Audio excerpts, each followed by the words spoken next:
మానవ దృష్టికి కొన్ని అసాధ్యాలుగా కనబడతాయి, కానీ దేవుని దృష్టికి సమస్తము సాధ్యమే.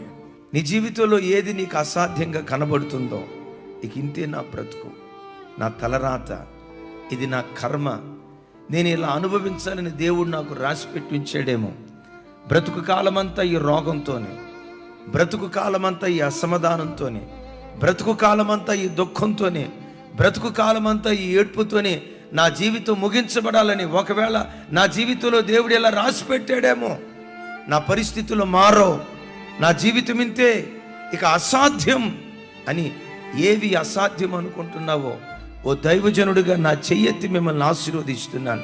గడిచిన కాలాల్లో ఏది అసాధ్యంగా కనబడుతుందో, ఈ ప్రార్థనల ద్వారా వాటన్నిటిని దేవుడు సాధ్యపరచబోతున్నాడు.